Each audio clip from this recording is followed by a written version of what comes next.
ఒక కీలకమైనటువంటి తీర్పు వెలువడింది. వెలువడే ముందు అందరూ కూడా చాలా ఉత్కంఠతగా ఎదురు చూశారు.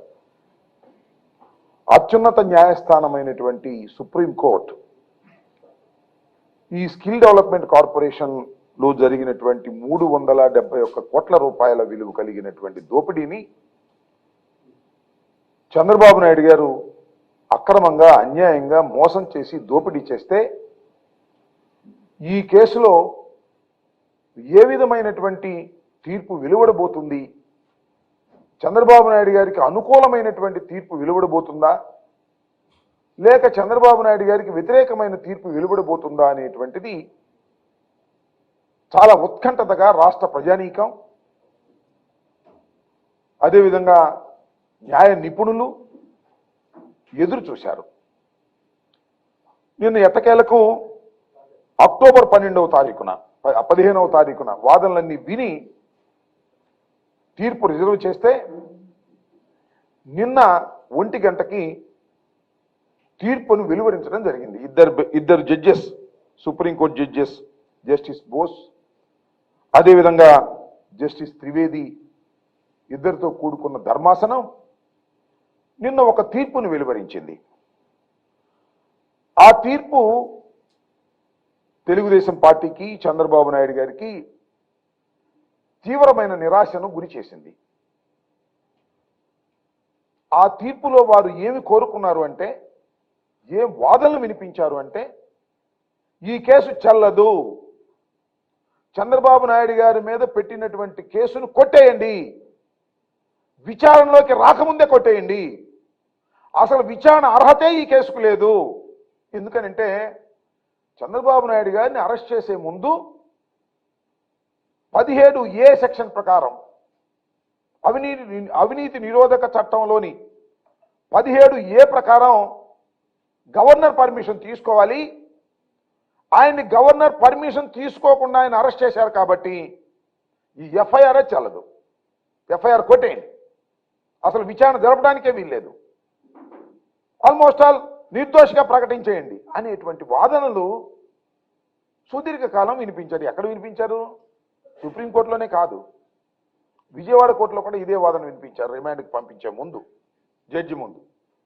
ఆ తర్వాత హైకోర్టులో కూడా 17A ప్రకారం చంద్రబాబు నాయుడు గారిని అరెస్ట్ చేయడం తప్పు, ఎఫ్ఐఆర్ రిజిస్టర్ చేయడం తప్పు, రిమాండ్కి పంపడం తప్పు అని వాదించారు. అక్కడ కూడా కొట్టేశారు. తర్వాత సుప్రీంకోర్టుకు వెళ్ళారు. సుప్రీంకోర్టులో అత్యంత ఖరీదైనటువంటి న్యాయవాదులు హరీష్ సాల్వే, సిద్ధార్థ లూద్రే ఇంకా చాలా మందిని పెట్టి అక్కడ కూడా వాదించారు. ఈ కేసుని కొట్టేయాలి, చంద్రబాబు నాయుడు గారిని విచారించడానికి కూడా వీల్లేదు, ఆయన నిర్దోషిగా ప్రకటించాలి, 17A వర్తిస్తుంది అనేటువంటి వాదనలు వినిపించి నిన్న ఎదురు చూశారు, కొట్టేస్తారు, ఇక మా చంద్రబాబు నాయుడు గారు నిర్దోషి, మా చంద్రబాబు నాయుడు కడిగి ముత్యంలాగా వస్తాడు, గాడిది గుడిలాగా వస్తాడు అని పేపర్లో రాసుకోవాలని ప్రయత్నం చేశారు. ఈనాడులో ఫ్రంట్ పేజీలోను, ఆంధ్రజ్యోతిలోను రాశారు. ఇవాళ కూడా రాశారు. ఇవాళ కూడా ఏమి రిలీఫ్ దొరకలేదని రాయలా. మన సుప్రీంకోర్టులో ఏమన్నారు, దానికి చంద్రబాబు క్వాష్ పిటిషన్పై విస్తృత ధర్మాసనాన్ని పంపించారని రాశారు తప్ప చంద్రబాబుకు కావాల్సిన రిలీఫ్ రాలేదు, చంద్రబాబు నాయుడు గారు కోరుకున్నటువంటిది జరగలేదు అనేది మాత్రం రాయలా. చంద్రబాబు నాయుడు గారి గురించి నేను ప్రత్యేకంగా చెప్పాల్సిన అవసరం లేదు, ప్రజలకు గుర్తు చేయవలసినటువంటి అవసరం ఉందని ఈ సందర్భంగా నేను చెప్పదలుచుకున్నది. ఏంటంటే చంద్రబాబు నాయుడు గారు చాలా దిట్ట. ఇంతవరకు చంద్రబాబు నాయుడు గారి మీద అనేక కేసులు ఫైల్ చేశారు. చివరికి మన నియోజకవర్గంలో పోటీ చేస్తారంటున్నారే, కన్నా లక్ష్మి కూడా ఫైల్ చేశారు ఒక కేసు, ఆయన మీద లక్ష్మీ పార్వతి గారు ఫైల్ చేశారు ఒక కేసు. అదేవిధంగా మీకు గుర్తుందో లేదో, తెలంగాణలో క్యాష్ ఇస్తూ దొరికిపోయాడు ఇప్పుడున్న ముఖ్యమంత్రి గారు. ఈయన క్యాష్ కోట్ల రూపాయలు ఇస్తూ దొరికిపోతే అది కూడా కేసు రిజిస్టర్ చేయడానికి ప్రయత్నం చేశారు, కానీ అన్నింటినీ తప్పించుకున్నాడండి మహానుభావుడు.